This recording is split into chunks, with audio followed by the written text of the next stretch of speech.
For problem number 17, when we are asked to find all the zeros, we start first with our p's and our q's, remember. So our p's and our q's are going to be all of our factors of our constant divided by all of our factors of our leading coefficient, which in our case is just 1, which is helpful. So all of our possible rational roots are going to be basically all of my factors of 40. So plus or minus 40, plus or minus 20, plus or minus 10, plus or minus 8, plus or minus 5, plus or minus 4, plus or minus 2, and plus or minus 1. So that's a nice short list. Remember, we always like to start with synthetic division. I always try positive and negative 1 first. When you do, though, you're going to notice that this guy, neither positive 1 nor negative 1, is a real zero of this function. So then we turn to our graphing calculator and we go from there. So when we're asked to find all zeros, we're going to graph a quick sketch. And so we're going to go to our y equals and enter in our polynomial, again making sure that we use minus signs and not our negative sign. And then we'll go to our graph and we'll just start with a standard window, zoom 6, and we'll see where that takes us. Remember that we're really concerned with where our graph crosses our x-axis. No, we don't know how far down that valley is going to go. We honestly don't really care though. All we care about is where our graph crosses our x-axis, which to me it looks like we've got 3 real zeros. And so we can use our second trace feature and calculate our zero, or we can also think about our p's and our q's and think about some of our possible rational zeros and go from there. So if we had to guess, and we remember that each of those tick marks stand for 1, I would say, kind of looks like it crosses at -4. So just hit trace, type in -4, and sure enough, it crosses our x-axis at that point. We have the ordered pair -4, 0. So then we'll synthetically divide out -4 so we can get down to a quadratic and confirm what these other 2 zeros are, which again, let's take an educated guess. Looks like we're at -2 and +5, but let's confirm and be safe. So now that we know from our graphing calculator that -4 is a 0, we're going to go ahead and synthetically divide that out. So I have -4 inside my box. I have all of my values of x represented. So x cubed, x squared, x and my constant. So I don't need any zeros across the top of my synthetic division. So I'll just go 1, 1, -22, -40. That's not a straight line.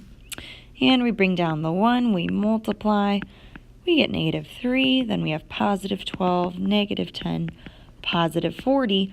We expect to get 0 for a remainder, so it's a good thing that we did. You remember that we started with an x cubed, so now I have x squared, x, and then -10. So from here, I have x squared minus 3x minus 10, and I'll go ahead and keep track of my zeros over here, so just confirm -4 is a 0. And then I am actually able to factor this. Now, if I couldn't, I would keep going until I could, number 1. Number 2, I could also use the quadratic formula if I don't get nice rational answers.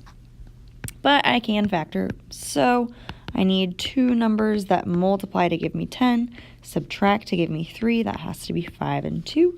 My signs are different. My bigger number is negative. X minus 5, x plus 2 equals 0. Our zero product property says set those both equal to 0. So x can also equal positive 5 and negative 2. Now, we had a third degree polynomial, so sure enough, we expect to get 1, 2, 3 zeros.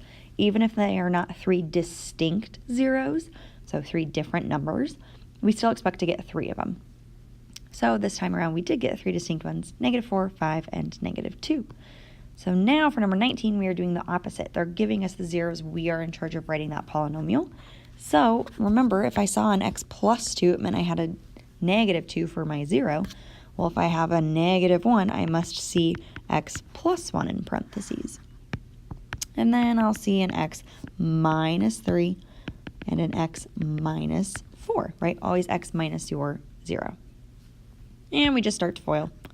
So I have x squared, my outsides, x and -3 minus 3x, insides plus 1x, and my last minus 3. Now we are going to go ahead and simplify that before we multiply by that x minus 4. So we have x squared minus 2x minus 3 times x minus 4. x squared times x, x cubed. X squared times negative 4 minus 4x squared. And we move on, negative 2x times x minus 2x squared, negative 2x times negative 4 plus 8x. And negative 3 times everything in my second polynomial, negative 3x. Oops, that's not a 3. And negative 3 times negative 4 plus 12. Combine our like terms, so we are left with f of x equals, don't forget we're writing a function, so we want to start with f of x. So x cubed minus 4x squared minus 2x minus 6x squared plus 8x minus 3x plus 5x, and that plus 12. Final answer for our polynomial.